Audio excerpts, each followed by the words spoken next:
is. Go, baby, go. This restream, I always have to double check it. Yes, we're good. Okay, so that's working. We're going to go and hit record in 3, 2. Welcome to another episode of $1 Million Stories, where we get to interview best-selling authors all over the world. Today's guest is a special one. I get to work alongside this guy on many projects. His name is Tanner Boatwright. He put out a book that's a bestseller called Still Standing. So you guys are in for a real treat. Stick around. The story is wild, and his perspective is phenomenal. So Tanner Boatwright, thanks so much for being here, man. Oh, it's great to be here, Mike. Thanks for having me on. It's always a blessing to be in your presence, my friend. So. Anytime you praise the host of a podcast, especially my podcast, it's a great way to start. So great way to begin this, man. I'm excited I've been to interview you. Whenever we talk, it's usually about like clients, work, dirt bikes, shooting guns, patriotism. What in the hell is happening in the political sphere? But I never get to just sit down and ask you questions directly. So I'm looking forward to this, man. Anyways, the book, Still Standing. Yes, it sir. all came from an incredible day of hunting. So it changed your life, but you have become this person that's most likely going to save a lot of amputees' lives, right? The perspective that you have can be insight that they need. And so tell us about the genesis of the book and what you've seen since you put out the book a couple weeks ago. Absolutely. So the game plan was to go and shoot some deer. And of course, that didn't work out. We ended up shooting me instead. And it's just one of those things, man, where that event put me on the path of self-discovery. And, throughout my 12 years of being an amputee, I learned some pretty unique things and some pretty different little departments. I had some coaches and some people along the way to help lead me, and what they taught me, I decided that needed to be put in a book because it was something that I didn't have whenever I first lost my leg. I didn't have answers. I didn't have, anybody I could reach out to, nobody I could talk to, nobody that I felt like related to what I was going through. So this book is that bridge for people that are going through something to, adapt to their circumstances. And, it all stems from me getting shot in a hunting accident and losing my leg. Yeah. And so just to kind of clarify the background there, it was an individual who tripped while they were behind you, shot you in the leg, and it was, you were high up on a mountain where you were, and I think I just saw you speak on the stage of Nick Santanastasso's event, which was amazing. Right. This is your first big speech in front of people. And you talked about how you passed out and you almost, went into a coma. Is that the answer? So I'll dive into the story a little bit deeper. It was Thanksgiving weekend in 2011. And we always, every year we go hunting. It's just what we do in West Virginia. You can ask pretty much anybody in West Virginia and they'll understand whenever you say that you go whitetail hunting on Thanksgiving week and Thanksgiving weekend. And so it was 2011 Thanksgiving week, Thursday, and it was after Thanksgiving dinner. We went to a cabin and planned to go and bait some spots to hunt the next day for some deer. And as we were baiting these spots, we were also seeing whitetail. And whenever you see whitetail in West Virginia, you don't take the chance of them getting away. You make sure that you put crosshairs on them and pull the trigger. So that's what we were trying to do. But we had a younger kid with us, so we were letting him shoot and just trying to get him on maybe one of his first deer. And he had failed a couple times as we were moving our way up the mountain. And we had got to the very last spot. The very last spot was at the very top of the mountain, and it's called Pheasant Mountain. It's in West Virginia. It's right next to some national forest in West Virginia, and we'd seen some deer. So at this point, I was the next oldest person that was in line. So they were like, "All right, now it's your turn." And as I was looking through my scope, I couldn't tell if the deer was a buck or a doe. And in my head, I only wanted to shoot a buck. I wanted horns. I wanted to, see those horns in my hands. And I thought it was a doe. And so the guy that, so the kid that was shooting first, his dad, he had passed the gun to his dad, and but he had loaded the gun prior to, and this was just a single shot 223, and he had loaded the gun and pulled the hammer back and failed to transfer that information to his dad. So his dad took the gun, just being a good dad, was going to carry it with him in case we had to go walking. And his dad walks behind me to get a better look at the deer because he thought that maybe it was a buck and I just couldn't tell. And whenever he walked behind me, he happened to stumble. And that stumble caused him just enough to lift the barrel of the gun and squeeze the trigger, which caught me in the back of the leg from about 5 feet away. Mm. Um, the bullet that he was using at the time was a ballistic tip, just to be a little bit more lethal on the deer. You always want to be as ethical as you can possibly be whenever you're trying to take an animal's life, and so that's what he was trying to do with this type of ammo. Well, it just so happened that whenever it hit my knee, it went directly through my femoral artery and into my kneecap and exploded. So it was a ballistic tip. It exploded, which then ruptured my popliteal artery as well. And both of these arteries being ruptured at the same time is pretty devastating whenever it comes to your circulatory system. So meaning you're going to bleed out relatively fast. My dad was with me. My dad had some prior law enforcement training, and thankfully he rips off his t-shirt and decides to use it as a tourniquet. He ties my tourniquet as tight as he can and helps me get up. Well, let me step back a bit. So he didn't really help me get up. I got up on my own at first and went to walk at the guy that shot me. And whenever I went to walk at the guy that shot me, I I pointed at him. I said, "You fucking shot me." And I went to go walk at him because in my head I was pissed off. I was going to go whip his ass. Like the severity of the situation hadn't hit me yet. And whenever I took that step, I could feel every time I tell the story, I refer to it as a squish because the squish is not enough of a nasty term. I'm looking for something gross because this was gross. So I always say squish. And basically what it was my femur just pressing down into the tenderized flesh inside my knee.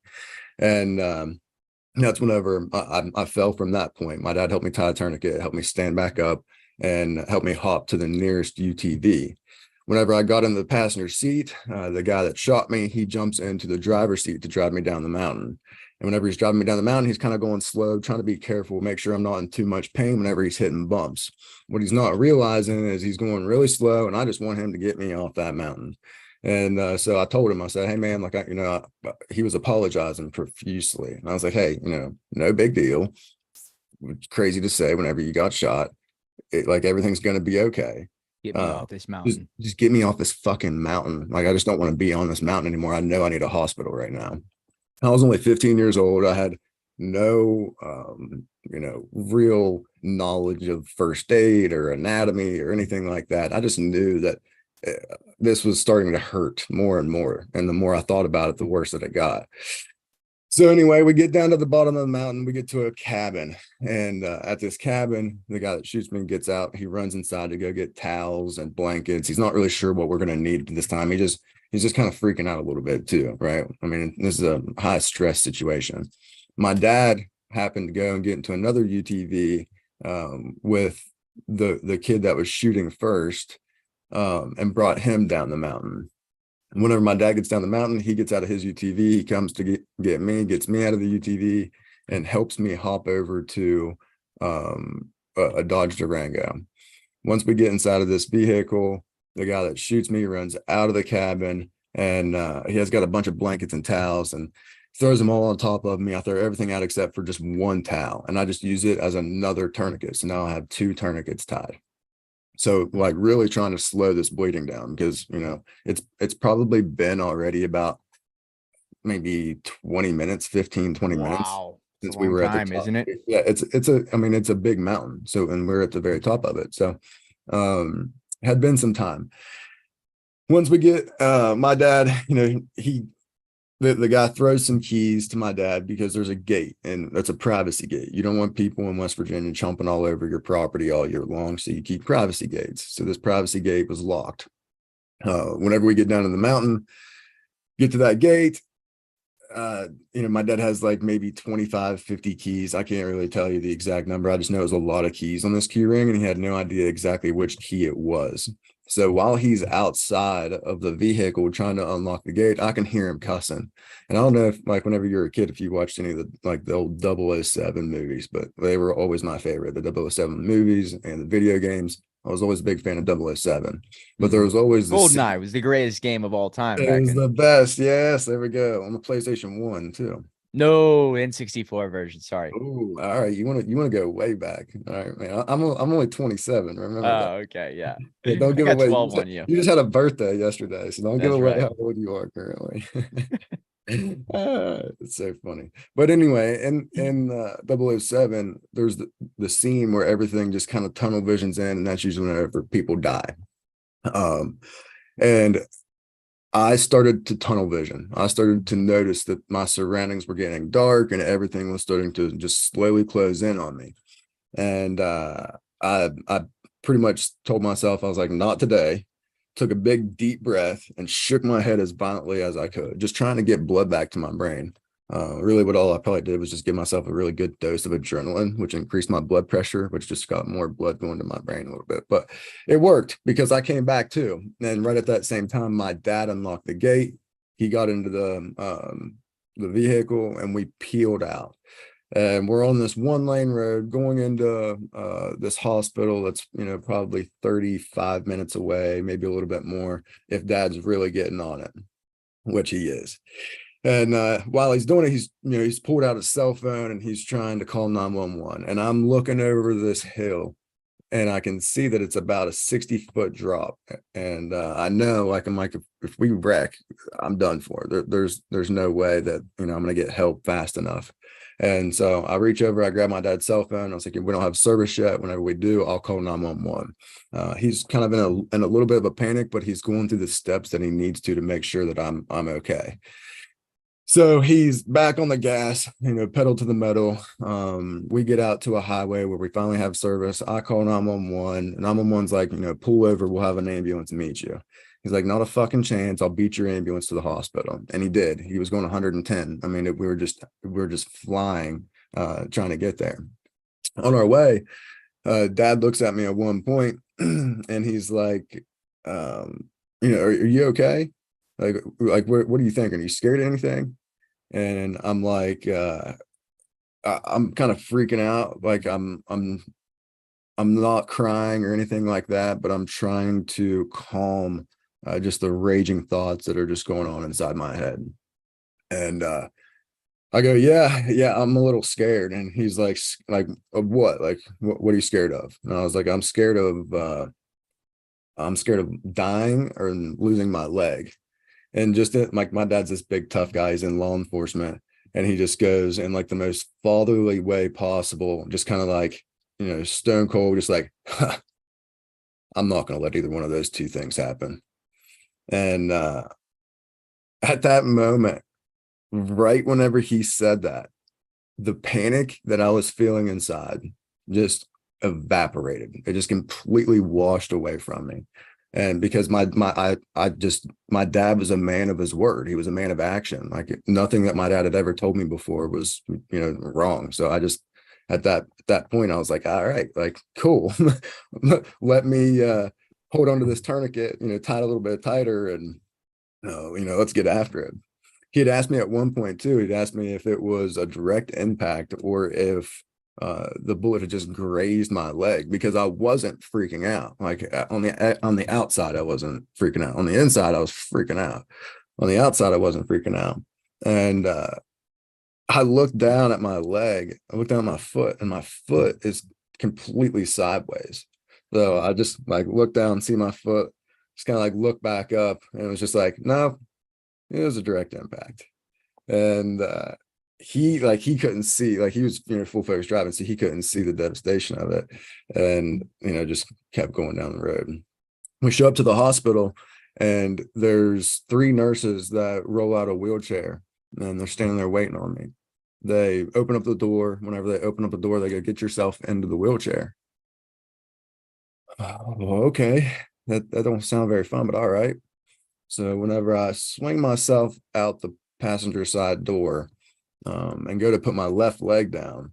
My right leg, goes out first, and it falls, maybe like 3 inches while I'm Hmm. sitting there lower than what my left foot was. And I just saw that. I just kind of stood up, spun myself, and then sat back down into the wheelchair. Mm. Whenever I sit into the wheelchair, I put my left leg onto the footrest, and then I have to put my right leg onto the footrest. Whenever I raise my right leg, my foot doesn't come off the ground, but my femur raises. So there's definite detachment. So I have to reach down and grab my right leg. And whenever I do this, it literally feels like I'm grabbing somebody else's leg. There's zero feeling. There's nothing to it. Like I just grabbed somebody else's leg and sat it onto the footrest. And whenever I did that, it was just extremely gross. And I just kind of had to take a deep breath, like, all right, like, see how they saved this one. And they wheeled me into the emergency department. Whenever they get me in the emergency department, they give me a metal bed. It's a trauma bed, and or basically tell me to do the same thing. So I do the same thing. I stand up, sit back down, reach down, grab my leg, spin it around, sit it down on the trauma bed, and then put my other leg up, and lay down flat. And a bunch of nurses swoop in. They're trying to start IVs and get vital signs, and trying to figure out if I can feel my foot or not. They're sticking needles in my foot, trying to like ask me if I can feel it. And I was like, you can stick needles in that shit all day. I don't feel nothing. And so they're just trying to figure everything out. They cut all my clothes off of me. The tension in the room is just super awkward. And like I said, most of my fear had been washed away whenever my dad told me that he wasn't going to let me die. And I didn't want, if something were to go fatal, I didn't want my last memory to be, of a very somber moment. I wanted it to be more of a like this kid's still cracking jokes type of thing. Yeah. So whenever they cut my clothes off of me, I'm 15 years old, a bunch of female nurses, high tension. Everybody's just kind of just moving fast, doing their thing, and I'm like, sorry, ladies, I haven't shaved in a couple months. And I'm talking just laughter erupted. It was the last thing that they were expecting somebody to say that's sitting there that's just got shot in the leg, pretty much dying.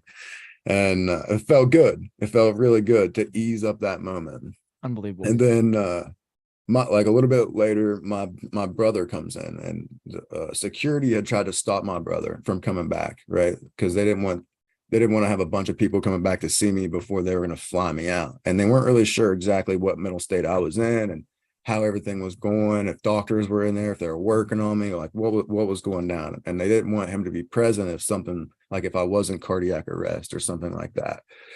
So, but my brother, regardless, like he's a big burly guy too. He was like, there wasn't a chance that they were going to stop him from coming back to see me. So he made his way through the doors and came back, pretty much kicks in the door that, to the room that I was in. And which is, for me, it was like one of the best feelings ever, was to look up and see my brother. It was Mm. like, this is another guy that's always protected me my whole life, like, all through high school. I never had to worry about much. I never had to worry about, people saying too much shit to me, because if they did start something with me, then they had to deal with my brother. And like, that was always never a good thing for them. I could always handle my own, but whenever you brought my older brother into the situation, now you're dealing with something more severe. So he comes in, he gets down, and we just have a little bit of a heart to heart, before they start to have to package me up, because they've got a helicopter on the way. And like I pretty much just told him, like, that I was going to be okay, and I would see him in not too long. And so he left. They packaged me up. They fly me to Pittsburgh, from West Virginia to Pittsburgh, Pittsburgh Presbyterian. You probably know it. Oh yeah. Yep. And on the way, so they hadn't been giving me blood. They'd only been giving me a little bit of saline. They hadn't been giving me any pain medication, because the only real pain medication they were dishing out back then was morphine, and morphine would drop your blood pressure. They didn't really have any other hemodynamically stable pain medicines, and they also didn't want to dope me up at all because since I was awake and I was doing okay awake, they wanted to keep me awake so they could ask me questions or whatever. And I'd been begging them to put me to sleep, begging them for pain meds, begging them to put me to sleep, like just do something. I'm done with this shit. This is pretty painful. And we get into the helicopter, and the flight medic looks at me, and he looks away, and he looks back at me, and he puts a mask on my face, and it's just an oxygen mask. It's just a non-rebreather oxygen mask. But in my head, I'm thinking, hey man, at the dentist office, whenever they want to dope you up or put you out, they could give you this little mask for some laughing gas. So I'm thinking, here we go. So I just started hyperventilating. You wanted the gas. That's what it was. You Yeah, I'm gonna thought, put yeah. myself out. It's like, fuck this, put me out. And so I passed out, and passed myself out at least. And once I passed myself out, I'm sure that flight medic freaked out just a little bit, but he kept me alive. So it wasn't a big deal. Obviously, I'm still here. I'm still standing, right? So next day I wake up in the hospital, right? And whenever I first wake up, I can hear some people in the room. And in my head, I'm not really exactly sure who it is, but I'm thinking that it's my aunts. It's like my mom, my aunts, whoever.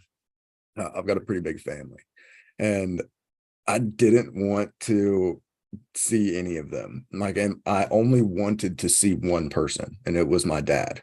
Like, I just wanted to be in the room with one person. So I kept my eyes closed and waited until everybody in the room kind of dissipated. And I could tell that there was really only one person left in the room, and he was sitting to my left.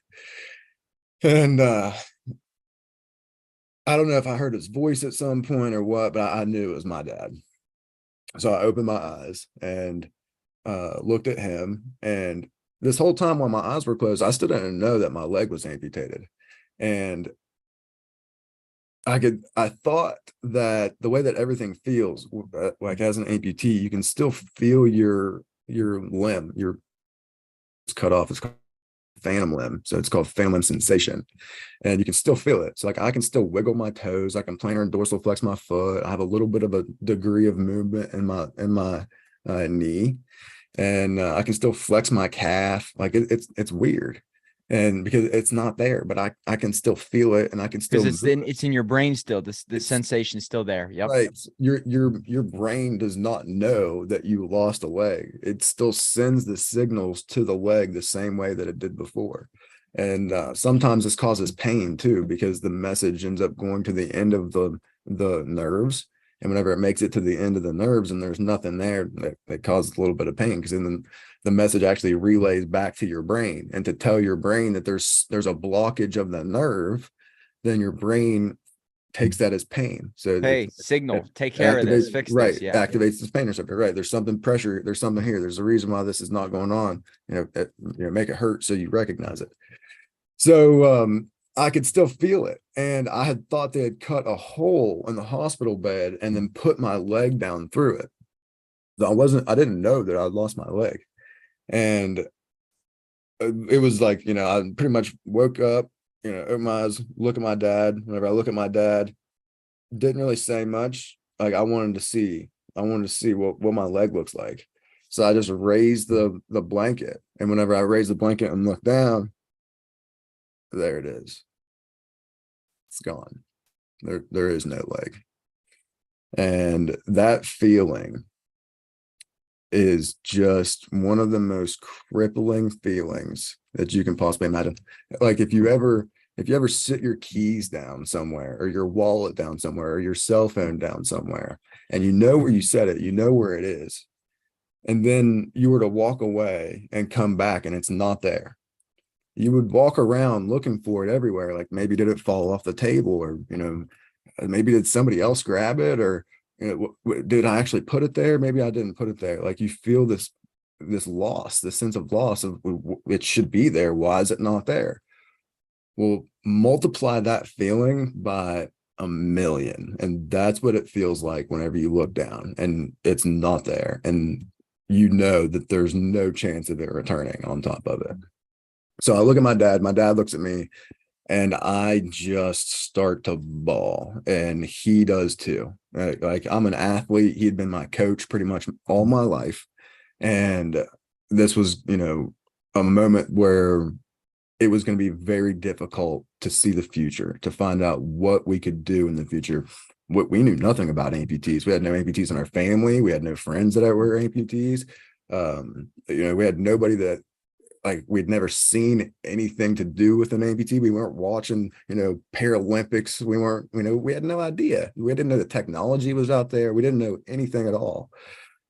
And so we cry hard, just a full on ball for maybe 15 minutes straight. And I mean, that's pretty much all the harder and longer that I can cry, no matter what situation I'm in.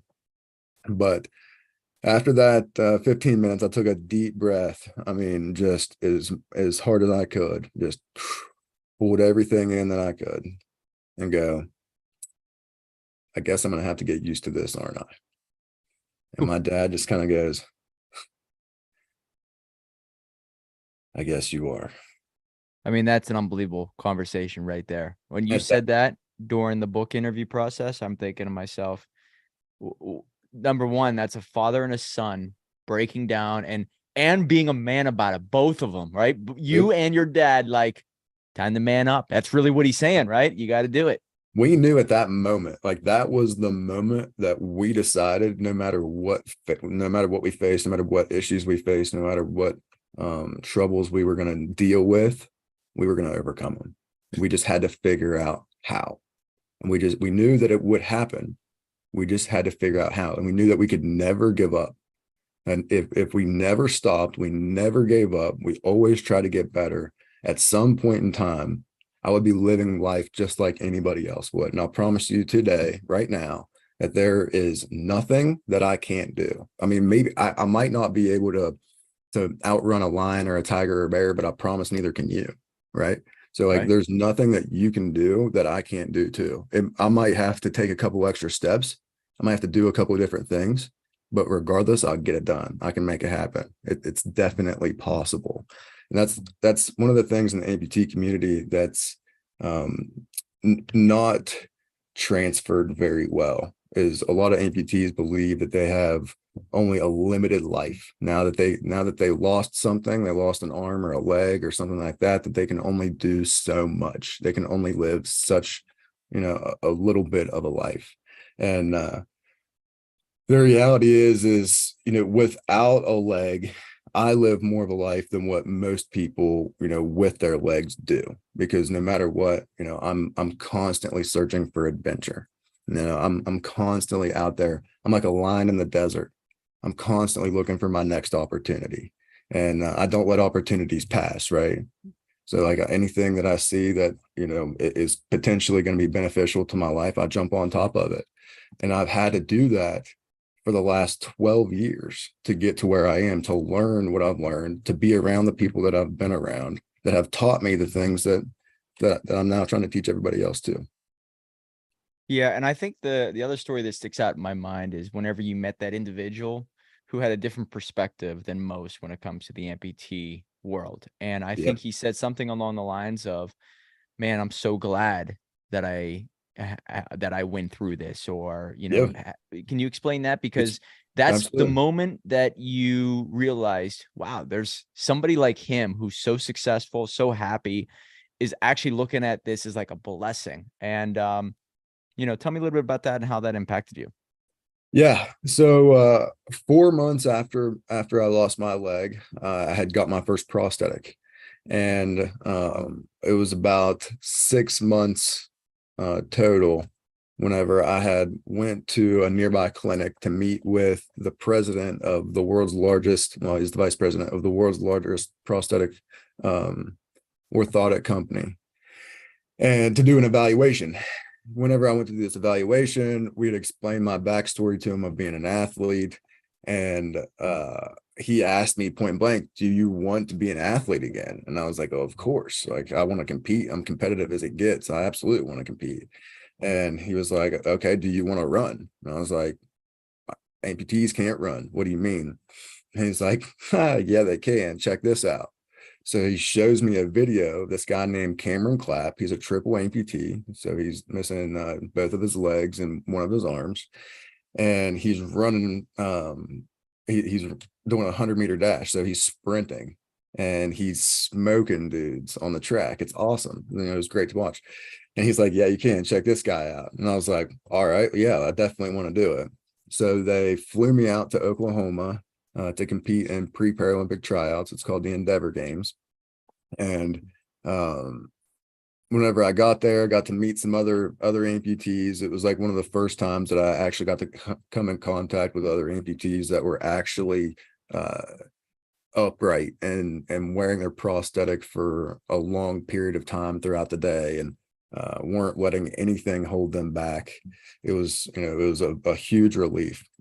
And all these guys were also competing and running and swimming and powerlifting, and I mean, you name it. Some of them were wrestling, basketball. Like it was incredible.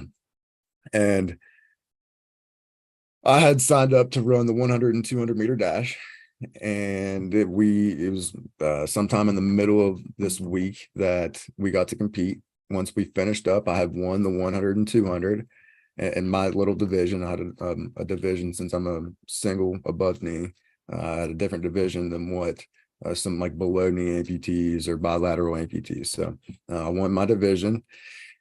And afterwards, we go to celebrate. It's me, this guy named Cameron Clapp that I initially saw running in the video, and a couple of our other amputee friends that I got to meet. And we were talking about how some of the things that hold amputees back is their limited attitude and their thought that, you know, they can't whenever they really can. It just might be a little bit more difficult. And I myself was going through a bit of an issue of not liking who I was. For some reason, whenever you lose something like that, you go through this little bit of like body dysmorphia almost, where you look at yourself and it just doesn't feel like you just don't feel whole. You don't feel complete. Like you feel like something's missing, because something is.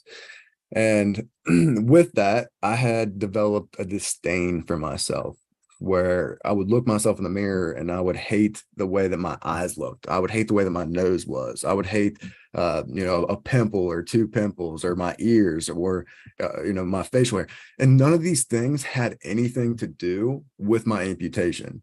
It was Jeez. just the fact that I didn't like the fact that I was an amputee. And with that, I didn't like everything else about myself. And I was trying to navigate how to accept what I was going through. And one of the things that we were talking about was acceptance. And Cameron goes, you know what? Like, I'm proud to be an amputee. This shit's not easy. It's a very difficult thing to be an amputee and be, you know, upright and living your life and having goals. And, you know, we're young. We could easily sit back and call it a day, collect disability, and ask for everybody's help for the rest of our lives, rather than become independent, you know, make money, you know, do and live a free life that is whole, you know, rather than limiting your life, have a whole life.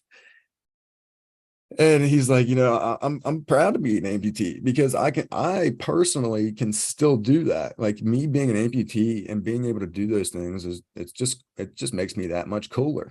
And I'd never heard anybody talk about being an amputee like that. Like, everybody I'd always heard talk about being an amputee just weren't happy that they were an amputee. They all wished they had their limbs back. Cameron wasn't wishing for his limbs back. He was Wow. just happy the way that he was. And so I took that immediately. Like, it was profound for me. Like, I was probably smiling ear to ear in the back seat, and I was just thinking in my head, holy shit, this is exactly what I needed. So then what I started doing is, whenever I would look myself in the mirror and I'd have that disdain, I would have that initial feeling of like, you know, what you know, what are you, or who are you, or you know, just whatever it was. And I would force myself to smile. And I would force myself to smile because, it, as awkward as it felt, it made me feel a little bit better. And then to add on to that, I started a mantra. So I started looking at myself in the mirror, forcing the smile.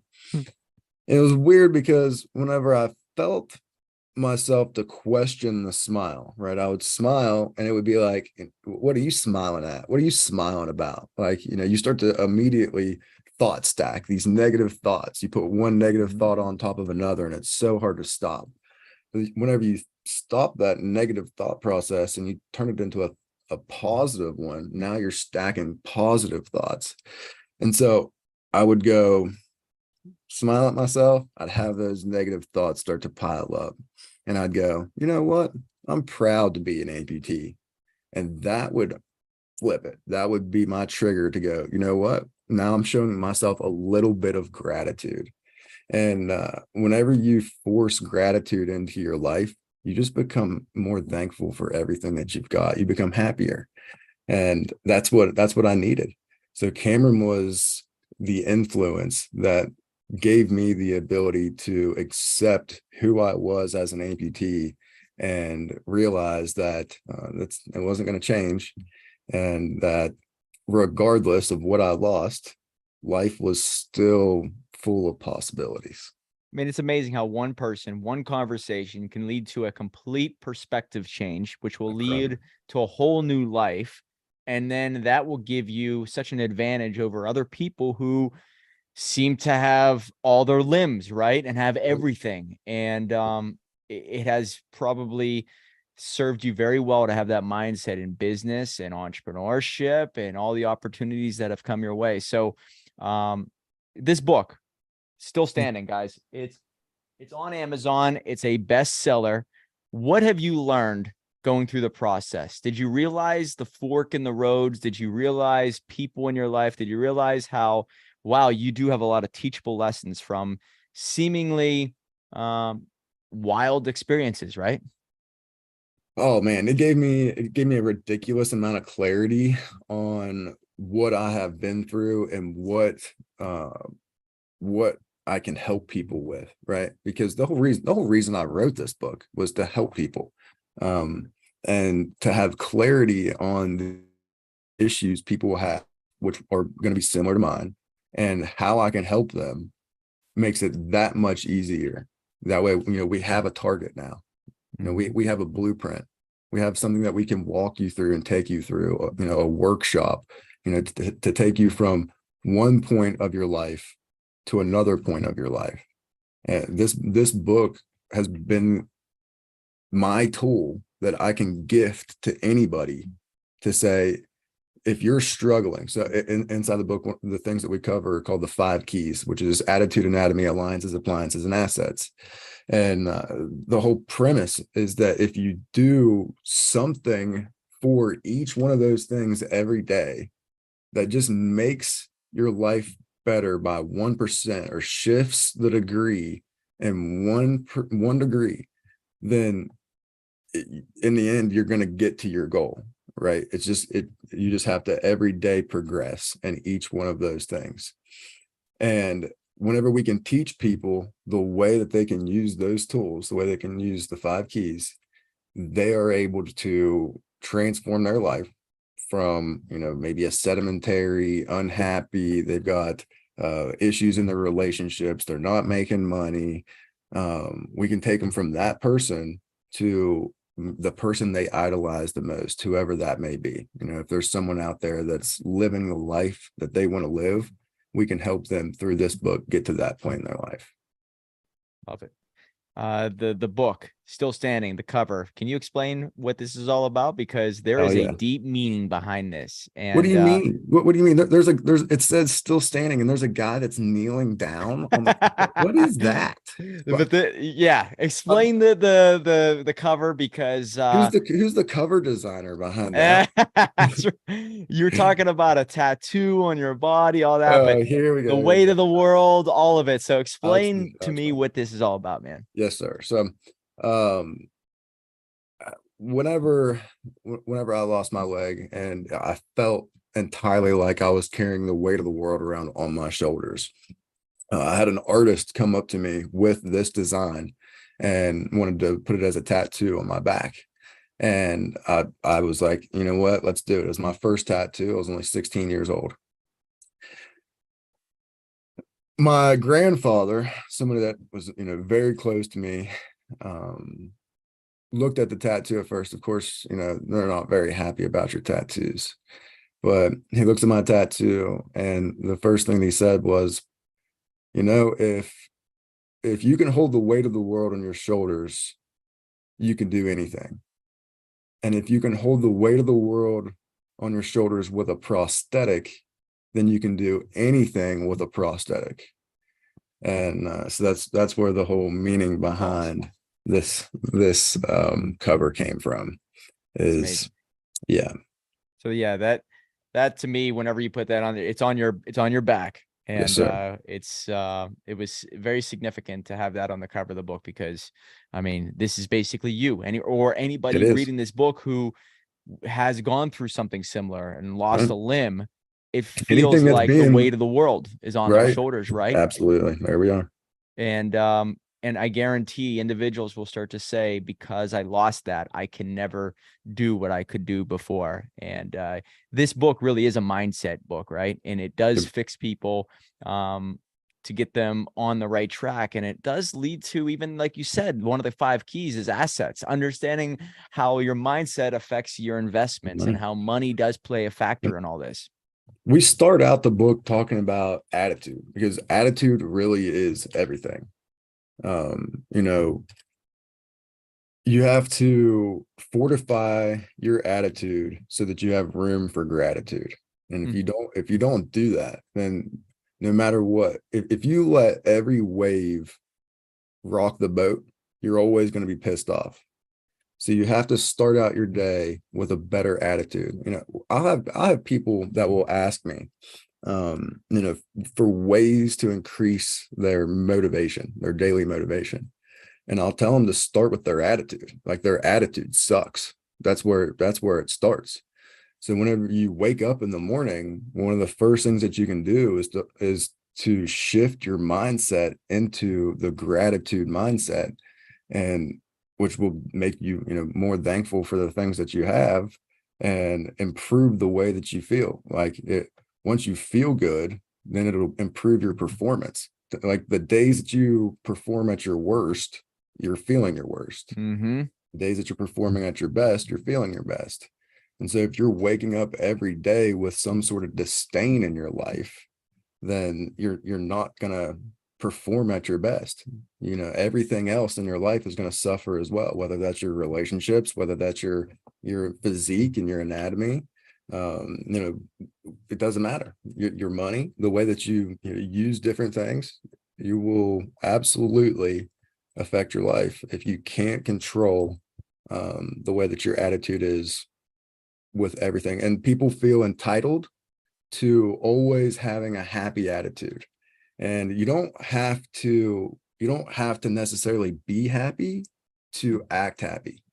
You just have to understand that you forcing that energy, right? Your attitude is going to equal what your energy is. So high attitude, high energy, high performance. That's how it rolls. So whenever you can get people to, increase their attitude, they're immediately going to see an increase in their performance. And that's why we start out this book by developing different ways to improve your attitude, so that, no matter what you're faced with, you're able to overcome it. And it is so true. There is one thing that nobody else can take away from you. Zero, not a chance that anybody can take away from you. And that is your attitude. Yep. And you are in absolute 100% control of it. Yep. Very, One of the other things that's cool about attitude is that if you take the letters of attitude and you give them a number value, so like A being letter 1 and T being letter 20, right? I think I is like letter 9. If you give them all a letter value, attitude will equal 100. holy Meaning, shit. so Didn't if know that. you, yeah, absolutely. So, your attitude is what will give you, 100% of everything. That's great. Yeah. Very significant. The book, guys, is called Still Standing. Tanner Boatwright. He's easy to find online. The best way to get a hold of you, is it social media, Instagram, Facebook, Check out Twitter, X. What's the best way? check out TannerBoatwright.com. If you just go to TannerBoatwright.com, you can contact me there. All my social medias are also listed on TannerBoatwright.com. The book's listed on TannerBoatwright.com. Yeah, just go to TannerBoatwright.com, check it out. I also have a coaching group for amputees where we cover all these different topics throughout the month. So just one-on-ones with me on Zoom calls, and we crush it. So that's Boatwright with a W. Don't do what I did, guys. Whenever you type it in for the very first time, Tanner Boatwright with a W. Don't forget that. with the And W. yeah, Tanner is actually a part of the $1 Million Book Agency. So Yes, sir. I go to him for any type of assistance when it comes to emails and text message campaigns Yeah. and a lot of automation. So he knows his stuff. Great dude to know. It's been an honor to work alongside you. And I can't wait to see where this goes, man. You're starting to speak on Thank you, stage and brother. work with people like Nick Santanastasso. This is only the beginning because This is just after starting. all, you are still Still standing. standing. Remember, There guys, it is. $1 million book will lead to a $1 million life. Attitude is everything. And if you are struggling with it out there, this could be the book that changes your life. We'll see you next time. Take it easy, guys.